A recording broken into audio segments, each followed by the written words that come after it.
Fiscalização fecha o cerco contra as festas clandestinas em Taubaté. A prefeitura dispersa aglomerações no fim de semana. No combate à Covid-19, cidades iniciam a vacinação de idosos com 72 anos de idade. Em Campos do Jordão, pandemia amarga a venda de chocolates e empresários temem mais prejuízos. E no Dia Mundial da Água, São José dos Campos lança um novo projeto para estimular a adoção de nascentes. O Band Cidade está no ar ao vivo também pelo portal bandvale.com. Seja bem-vindo.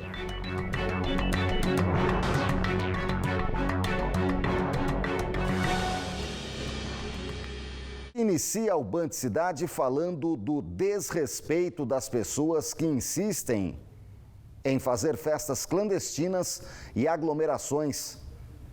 Em Taubaté, a prefeitura registrou ocorrências neste fim de semana, justo no pior momento da pandemia em todo o país. Eu vou conversar ao vivo com a repórter Juliana Sever, que tem mais detalhes para a gente sobre essas ocorrências. Oi, Juliana, boa tarde.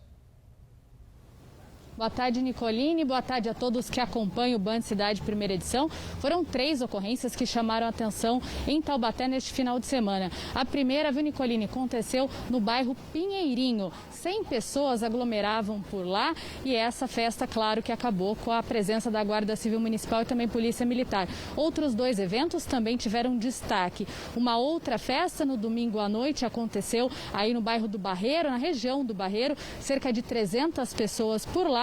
E um evento de motoqueiros, também no domingo, no período da tarde, motoqueiros se reuniram de forma clandestina e não respeitaram, claro, que a fase emergencial, a mais restritiva do Plano São Paulo. Vai conversar com a gente hoje para explicar como que foi acabar com todas essas festas nos finais de semana, no final de semana aqui em Taubaté, o capitão Souza, que ele é secretário de Segurança Pública aqui de Taubaté. Boa tarde, secretário. Como que foram essas ocorrências e como foi acabar com tudo isso no final de semana?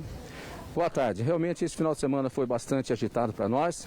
Esses 3 eventos, como você narrou, chegaram ao nosso conhecimento através do sistema 153, através de denúncias anônimas. Então, um contingente da Guarda e da Polícia Militar foi movimentado para esses locais. As atividades foram encerradas e os responsáveis foram qualificados em um registro de boletim de ocorrência. Registro esse a ser encaminhado ainda hoje para a Polícia Civil para instauração de inquérito policial. Importante frisar que o responsável do evento está sujeito ao crime do artigo 268 do Código Penal e, dependendo do número de participação de pessoas envolvidas nesses eventos, pode inclusive caracterizar a formação de quadrilha. Nós estamos passando um momento bastante difícil, sistema de saúde extremamente comprometido, então o que a gente tem pedido aqui, não somos contra a diversão dos jovens, mas o momento não é propício para isso, porque esses locais são grandes potenciais para a propagação do vírus aqui na nossa cidade. Estes eventos foram encerrados, né? E o que a Prefeitura Municipal pretende fazer para poder coibir esse tipo de evento, né? Não acontecer esse tipo de evento. Vai aumentar a fiscalização? Conta pra gente. Perfeito. A gente segue com a nossa fiscalização rígida com vistas a esse tipo de ocorrência. É importante frisar que essas denúncias chegam até nós quando o evento já está se instalando. Algumas ocorrências a gente conseguiu antecipar, mas a grande maioria acontece quando o evento, a localização chega para nós, o evento já está sendo realizado. Portanto, é importante as pessoas fazerem a denúncia, tanto no 153 quanto no 190, para que a gente possa responder a essas demandas. Estamos procurando reforçar o nosso sistema de atendimento ali do 153 para poder dar mais vazão a essas demandas. Ok, obrigada então, secretário de Segurança aqui da cidade de Taubaté, que explicou um pouco mais sobre esses eventos. Enquanto tem gente que faz esse tipo de festa clandestina, aglomerando, tem gente tomando vacina e um pouquinho mais cedo a gente acompanhou a vacinação que começou hoje em Taubaté para quem tem entre 72 e 74 anos. Vamos acompanhar. Muito carro desde cedo para a imunização do público de 72 a 74 anos no sistema drive-thru no estacionamento de um dos shoppings de Taubaté. A fila começou a se formar às 4h30 da manhã, mesmo com a vacinação marcada para começar às 8h. Eu cheguei aqui às 4h30 para imunizar minha mãe. A senhora chegou cedo para garantir logo a primeira dose e se vacinar?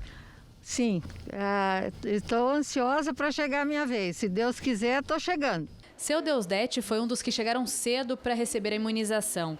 A ansiedade era tanta que veio logo garantir a primeira aplicação da vacina. Eu cheguei aqui às 6h30, 6h30, né? Ficamos numa fila esperando até agora, são 9h15, né? Esperei numa expectativa tremenda para tomar essa vacina o mais rápido possível. E valeu a pena? Valeu esperar tudo, foi muito bem atendido. Gostei muito do atendimento. A Prefeitura Municipal recebeu 6.000 doses da Coronavac para esta faixa etária.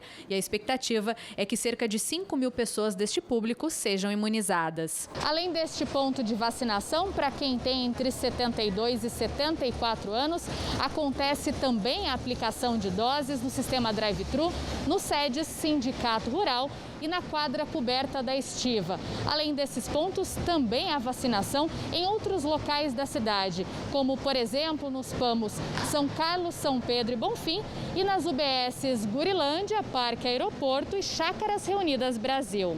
Estratégia adotada pela Secretaria de Saúde para evitar aglomeração, já que outros públicos também estão sendo imunizados na cidade. Nós temos também acontecendo a primeira dose dos idosos de 75 a 76 anos na UBS mais Fazendinha, somente nesse local.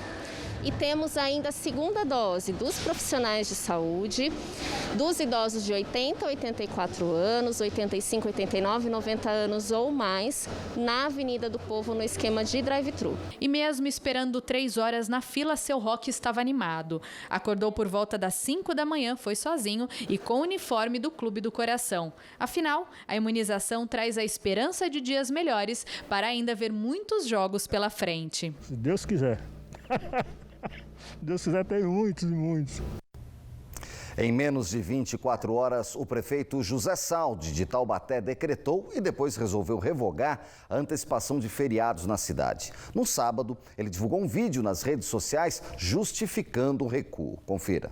Estou aqui em pleno sábado, né, logo depois que a gente já decretou aquela mudança dos feriados, trazendo todos unindo para agora.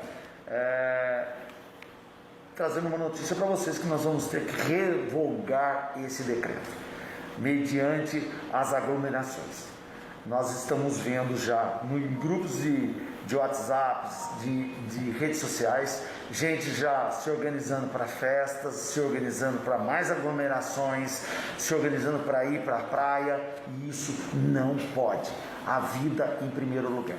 E eu não tenho problema nenhum em voltar atrás e saber que nós precisamos cuidar da vida.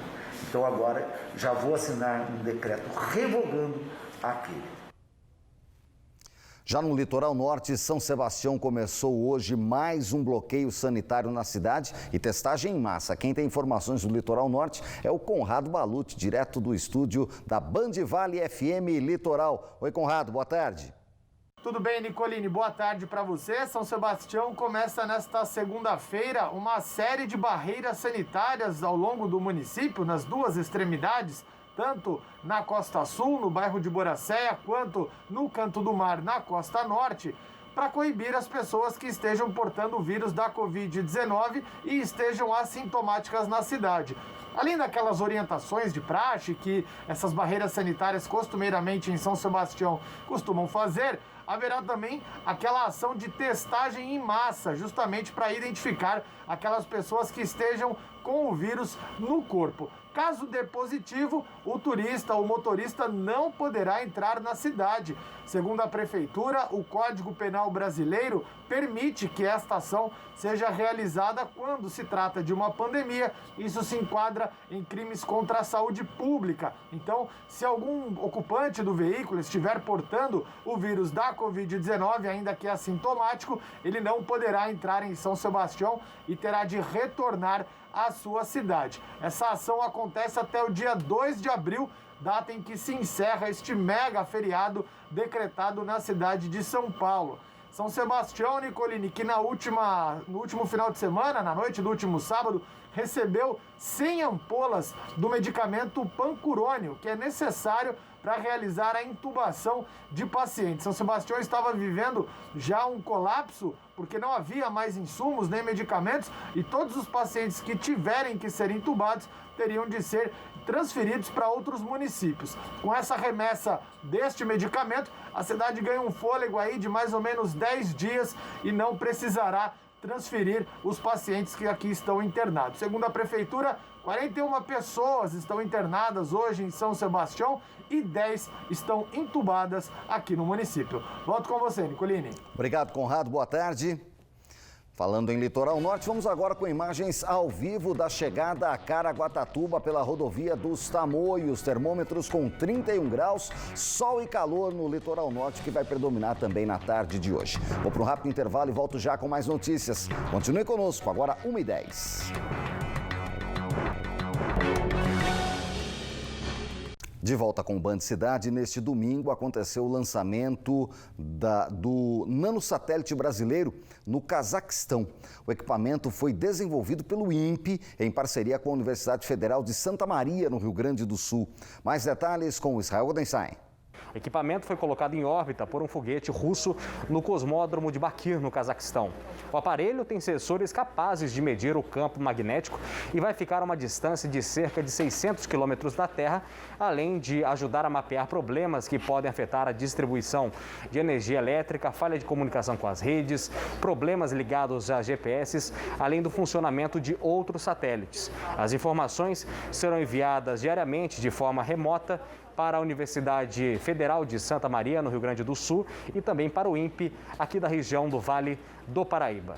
De São José dos Campos, Israel Goldenstein, para o Band Cidade, primeira edição. Nicolini. Obrigado, Israel. Boa tarde. E hoje é comemorado o Dia Mundial da Água, um bem precioso e essencial para as nossas vidas. Em São José dos Campos, a Prefeitura lançou hoje mais uma etapa de um projeto para a adoção de nascentes. Essa é uma das centenas de nascentes de São José dos Campos.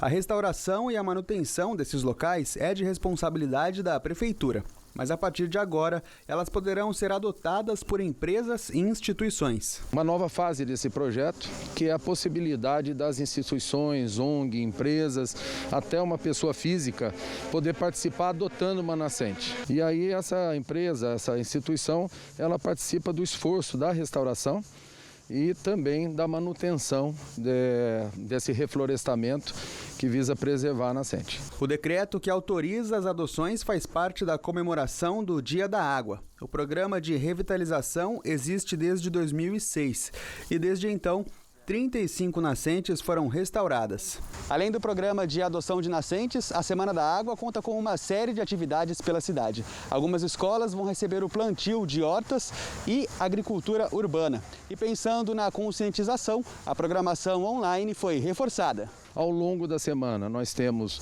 algumas ações com escolas, lógico que guardada a cautela da questão da pandemia, mas nós temos na quinta-feira um grande evento também, que vai ser o primeiro encontro dos secretários de meio ambiente do Vale do Paraíba.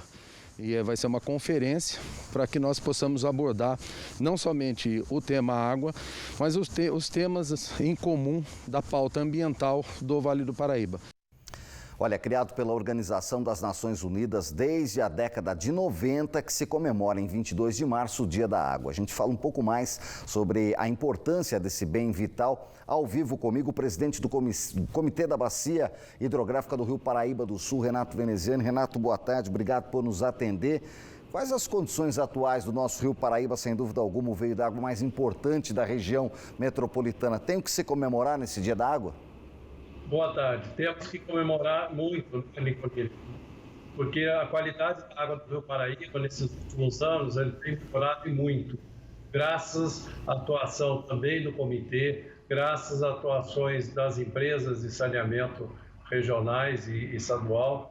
E esse bem, como você bem disse, a água é um bem precioso, sem ela a gente não consegue sobreviver.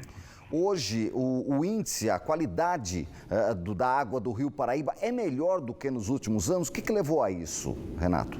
Então, o que levou muito melhor e o que levou são os programas de tratamento de esgoto das cidades. Ainda temos muito o que fazer, Nós, o comitê, o ano passado, você também fez uma matéria, nós liberamos já para algumas cidades que não são operadas, vamos dizer, pela Sabesp, são operadas municipais, pelos operadores municipais que não tinham tratamento de esgoto. Ainda nós temos muito o que fazer, ainda falta muitas cidades para a gente atingir aí uma qualidade excelente, né? Mas estamos no caminho e estamos melhorando bastante. Uma das grandes iniciativas dos últimos anos foi o pagamento pela água às propriedades rurais, principalmente, que conservam esse bem. O resultado agora, depois de alguns anos que isso está em prática, tem sido positivo? Atingiu o que se esperava o Comitê de Bacias? Tem sim. São José tem um programa junto com a Prefeitura, especificamente localizado em São Francisco do Xavier. No primeiro momento, tivemos problemas com os próprios produtores rurais não acreditando no programa, tendo, vamos dizer assim, meia desconfiança, mas hoje não. Hoje está evoluindo e a tendência é de aumentar muito esses recursos para o produtor rural. Agora, quanto às indústrias, Renato, muitas delas também acabam colocando direto no Rio Paraíba do Sul, algumas com tratamento, uma água de reuso. Como é que está o trabalho junto às indústrias que são importantes aqui na nossa região?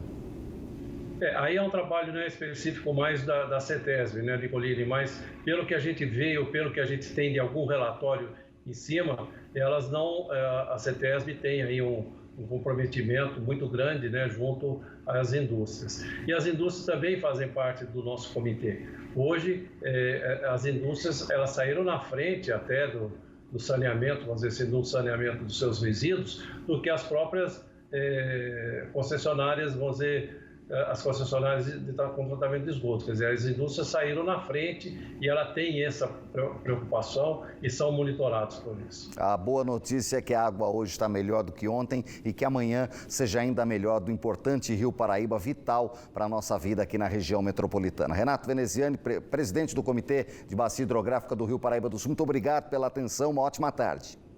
Obrigado, Nicolini. Boa tarde. Com certeza, ano que vem nós vamos estar comemorando com muito melhor qualidade da água do rio da nossa bacia. Obrigado.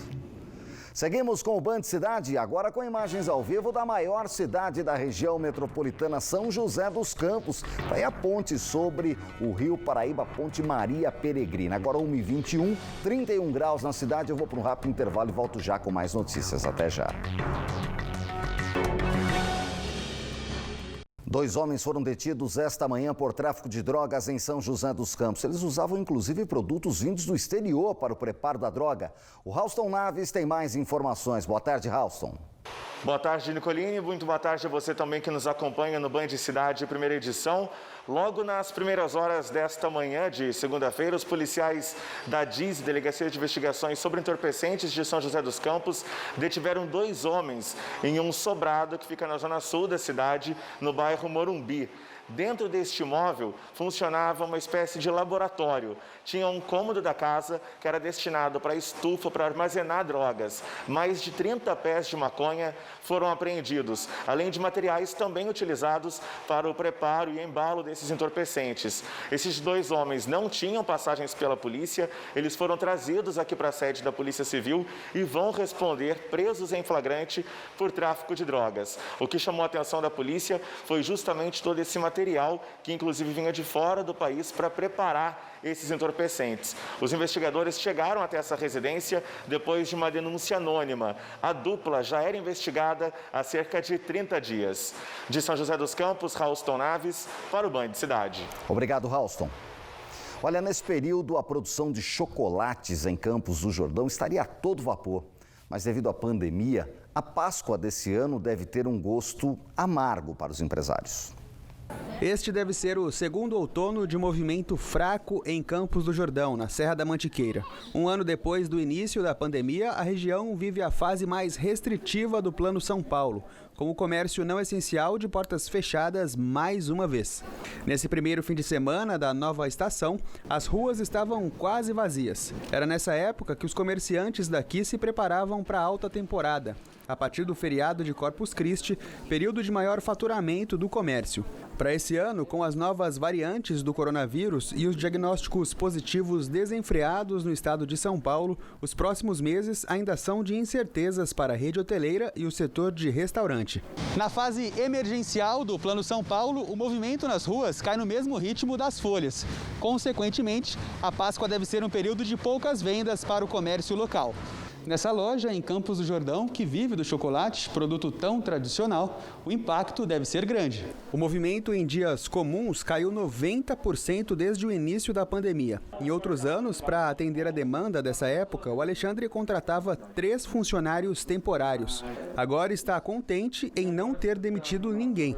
E nada de decoração especial por aqui. Aliás, o maior símbolo da Páscoa, dessa vez divide o espaço com o álcool em gel.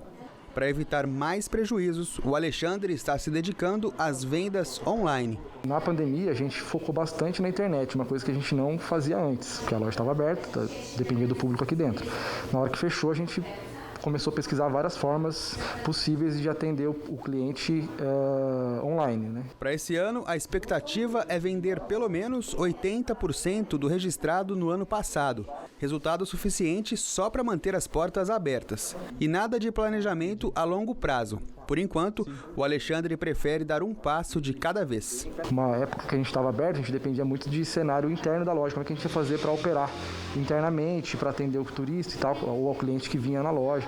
Hoje a gente está num cenário que a gente depende de situações externas, né? Que não cabe a gente planejar, né?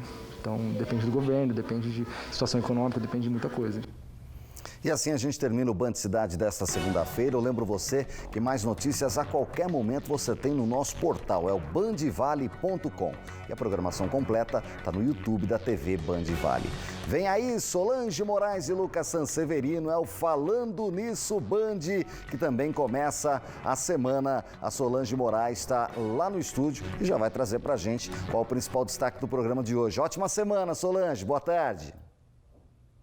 Boa tarde, parabéns atrasado, viu, Nicoline? Aniversário ontem, um beijo no seu coração, muita luz, muita paz, muita saúde. E aqui no programa a gente ainda no assunto pandemia, depressão, mas nas mulheres para fechar aí, quase fechando o mês de março, mês internacional das mulheres, Nicoline. Ah, saúde mental, importantíssimo, vamos acompanhar. Ótimo programa para vocês.